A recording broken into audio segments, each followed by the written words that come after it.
pessoal deve estar um pouquinho, às vezes, curioso. Eles até vão acabar assistindo ali sobre aquela live que eu falei sobre o contrato social da Unesco. Mas fala aí para a gente assim, o que o contrato social falava mesmo, assim, dá aquela pitadinha ali para o pessoal, só para eles entenderem por que a gente vem repetindo tanto sobre esse novo contrato social da Unesco, qual que é a importância disso? Se a gente está falando, quando a gente fala de contrato social, a gente remete ao século XVIII, né, de quando nasce essa educação, que a gente fala de paradigma tradicional. E ali foi feito um contrato social e a gente vem seguindo esse contrato social. Dá um exemplo de como a gente segue o contrato social. Quando a gente chega na escola, as carteiras geralmente estão em fila. Aqui na nossa escola é em círculo ou em grupo, mas geralmente as carteiras estão em fila, os alunos estão divididos por sala em idade série. Alguém já parou para pensar por que é assim? Tem o sinal, os horários são de 50 em 50 minutos. Por que é assim? Né? Se a gente for pensar, na história está a resposta para isso. Através da história, nem sempre a escola foi assim, nem sempre a escola existiu, surgiu a necessidade de termos escola, de termos educação. Por que existem os sistemas estaduais, municipais de educação? Por que a gente tem, né, o trabalho burocrático, os registros que os professores fazem? Então, isso tudo foi surgindo a partir de um contrato social e nós seguimos esse contrato social. Só que, com a pandemia, ficou muito claro para nós, estudiosos da educação, e a Unesco referendou isso a partir de novembro do ano passado, quando foi publicado o último documento da Comissão Internacional Futuros da Educação. No início da pandemia, um mês antes da pandemia, né, estourar em todo o mundo, a Unesco já tinha convocado que a situação da educação já era caótica, muito preocupante em todo o mundo. A Unesco convocou educadores de várias partes do mundo e montou uma comissão com que ela considerava os mais expoentes educadores mundiais. Entre eles está o brasileiro Cristóvão Buarque, da Universidade Nacional de Brasília. E lá eles construíram um documento, cada qual com a sua equipe. Veio a pandemia e a situação que era pior, a situação que era ruim, ficou ainda pior. E aí essa comissão trabalhou durante a pandemia, fizeram muitas pesquisas, um levantamento muito sério, abordaram vários temas e eles construíram uma agenda até 2050. Então, a Unesco defende e vem lutando para que até 2050 nós, educadores, e toda a comunidade da educação assuma o compromisso de construirmos, e até 2050 está construído, um novo contrato social da educação. Esse novo contrato social da educação, ele traz várias inovações. A primeira delas, a certeza. Eles afirmam isso. A educação é um bem comum e público. Ponto. Então, se ela é um bem comum, ela é pública, ela é de todos. E assim ela tem que ser defendida. Uma outra constatação. Nos últimos anos, o Brasil é exemplo disso, a gente conseguiu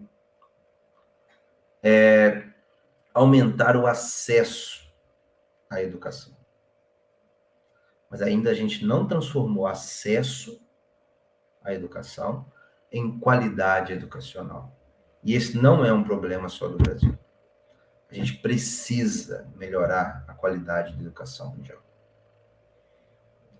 Então, uma outra, né, uma outra questão abordada no contrato social que ele traz é justamente o fato de que a gente precisa inovar. O que fizemos até aqui precisa ser revisto. Então, a gente precisa pensar, o que de bom foi feito que tem que permanecer. O que não dá mais certo? Foi feito, deu certo por um tempo, não deu, mas a gente continua a fazer, mas não está dando certo mais. O que precisa parar de ser feito? E por último, o que de novo a gente precisa criar para melhorar a qualidade da educação? Para que, além de acesso à educação pública, a gente tenha uma educação de qualidade para todos. E é essa reflexão, a partir desses 3 pontos, que a TEIA já vinha fazendo. Então, o sistema tradicional de ensino não é a forma da TEIA de saberes trabalhar.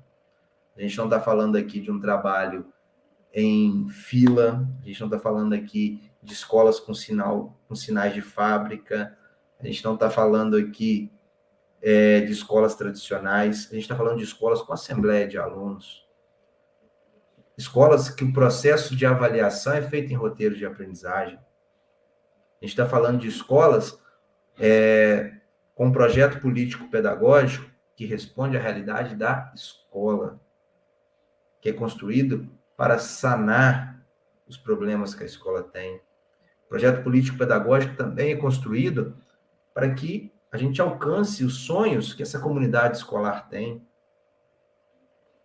Então, o novo contrato social é uma nova chance para todos nós educadores de construirmos uma nova educação. Essa é a pauta da Unesco, essa é a pauta da educação para os próximos anos. Vai ser fácil? Não. Inovar dá trabalho. Requer muita dedicação. Muita dedicação. Sair da zona de conforto requer dedicação. Mas eu acho que o principal desafio para a educação ser de qualidade é ela começar, de fato, a produzir conhecimento. Porque se a gente está pensando no ensino tradicional, isso é uma coisa que a gente não pode mais continuar fazendo, é a escola do copia e cola, copia e cola, copia e cola. A escola tem que gerar problematização a partir da realidade dos alunos. Por isso que é tão importante conhecer o território. Quais os sonhos desses alunos? Convidar essas novas gerações, preparar eles para o mundo real, ajudar eles a resolver os problemas do mundo real. Quando o Euler traz aqui com tamanha segurança a questão do autismo, né, que ele vivenciou e vivencia na pele, e hoje ele é uma referência para nós, mas precisou também de trabalho, de muito estudo. E hoje, Euler, você trabalha para que as escolas sejam aquelas que você estudou, ou sejam escolas dos seus sonhos, novas escolas, que possam melhor atender você e seus pares.